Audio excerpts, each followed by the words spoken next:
লতি তো আমরা অনেকভাবেই রান্না করে খেয়ে থাকি, তবে আজকে আমি আপনাদের যেটা দেখাবো সেভাবে রান্না করলে এর স্বাদ কখনোই ভুলতে পারবেন না। আসসালামু আলাইকুম প্রিয় দর্শক, চলে আসলাম লতির একটা রেসিপি নিয়ে। লতি এমন একটা সবজি যা আমরা সবাই রান্না করতে পারি, কিন্তু কখনো কখনো লতি রান্না করার সময় লতিটা নরম হয়ে যায় বা রান্না করার পর গলায় ধরে।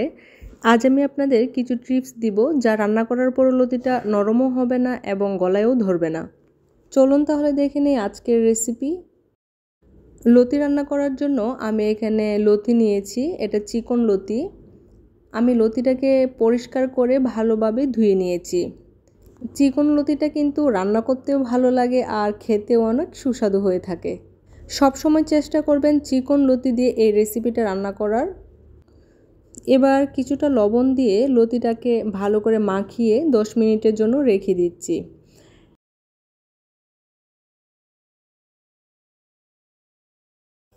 আমি চাপা শুটকি দিয়ে লতি রান্না করব, আর সেই কারণে এখানে বাঁশপাতা চাপা শুটকি নিয়েছি 4টি, আর নিয়েছি 2টা রসুন আর 8 থেকে 10টি কাঁচামরিচ।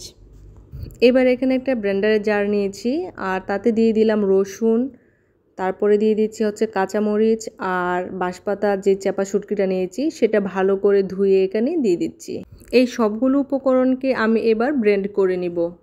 আমার ব্লেন্ড করা হয়ে গিয়েছে। দেখুন আমি কিন্তু একদম মিহি করে ব্লেন্ড করে নিই, এরকম আধ ভাঙা করে রেখেছি।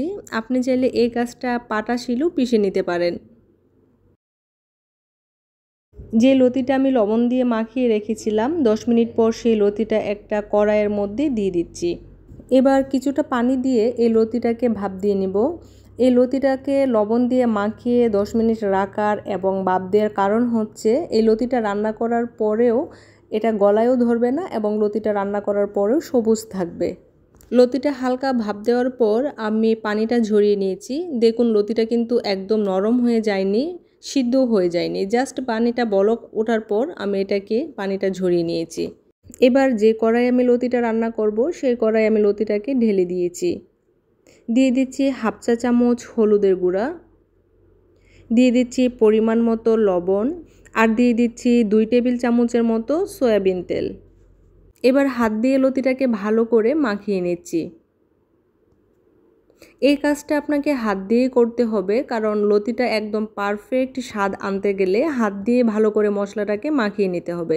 আমি কিন্তু এখানে কোনো গুঁড়া মরিচ ব্যবহার করিনি, কারণ আমি কাঁচা মরিচ দিয়ে লতিটা রান্না করব। আপনি চাইলে এখানে গুঁড়া মরিচটাও ব্যবহার করতে পারেন। এবার চুলায় বসিয়ে চুলাটা অন করে দিয়েছি আর ঢাকনা দিয়ে ঢেকে 5 মিনিট অপেক্ষা করছি। ফিরে এসেছি 5 মিনিট পর। এই পর্যায়ে কিন্তু চুলার হিটটা একদম লোতে রাখে তারপর লতিটা রান্না করে নিতে হবে, যেন নিচে লেগে না যায়, কারণ এখানে যেহেতু এখনও কোনো পানি ব্যবহার করিনি। 5 মিনিট পর যখন লতিটা এরকম একটু নরম হয়ে যাবে তখন দিয়ে দিচ্ছি ব্লেন্ড করে রাখা সেই চাপা শুটকির মিশ্রণটা, আর ব্লেন্ডারের জারটা ধুয়ে হাফ কাপের মতো পানি দিয়ে দিচ্ছি।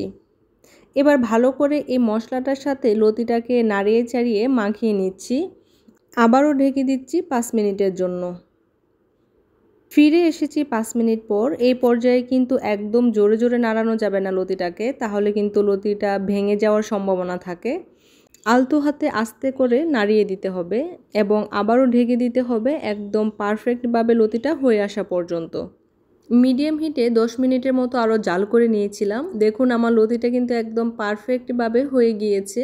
লতিটা নামিয়ে ঠান্ডা করার পর কিন্তু ঝোলটা আরেকটু শুকিয়ে যাবে। আপনি চাইলে এই পর্যায়ে ঝোলটা চুলায় রেখে আরেকটু শুকিয়ে নিতে পারেন। দেখুন আমার লতির কালারটা একদম পারফেক্ট হয়েছে। আমার লতিটা কিন্তু নরমও হয়ে যায়নি আর ভেঙেও যায়নি, আস্তই রয়ে গিয়েছে। আমার এই চাপা শুটকি দিয়ে মজাদার লতির রেসিপিটা কিন্তু আপনিও একদিন ট্রাই করতে পারেন, তাহলেই বুঝতে পারবেন এটা কতটা মজার হয়ে থাকে। আশা করছি আমার আজকের রেসিপিটি আপনাদের কাছে ভালো লেগেছে। যারা এখনও আমার চ্যানেলটি সাবস্ক্রাইব করেননি তারা প্লিজ আমার চ্যানেলটি সাবস্ক্রাইব করে দিবেন, আর যারা অলরেডি সাবস্ক্রাইব করেছেন তাদেরকে অসংখ্য ধন্যবাদ। সবাই ভালো থাকবেন, সুস্থ থাকবেন। আল্লাহ হাফিজ।